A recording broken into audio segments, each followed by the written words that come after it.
నమస్తే. అందరికీ తెలిసింది ఏంటంటే మహానంది అని ఒకటే, కానీ నవనందులు ఉన్నాయనేసి మనకి ఇక్కడే నంద్యాలలో ఉండే ఒక అబ్బాయి చెప్పాడు. అందులో భాగంగా మనం ప్రథమ నంది, మొదటి నంది అంటే ఆ నవనందుల్లో మొదటి నందికి మనం ఇప్పుడే వచ్చేసాం. అదే ఈ ఆవరణ మొత్తం. యాక్చువల్గా గుడి క్లోజ్ చేసి ఉంది, కానీ మనకి శివుడు కనిపిస్తున్నాడు. నేను చూపిస్తాను. ప్రథమ నంది యొక్క శివలింగం. నవనందుల క్షేత్రాలు ఎక్కడెక్కడ ఉన్నాయి, ఏమేమి ఉన్నాయి అనేది మనం చూపిస్తాను ఇప్పుడే.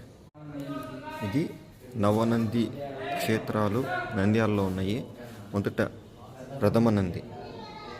మనం ఇప్పుడు ఇక్కడున్నాము. ప్రథమ నందీశ్వర దేవాలయము.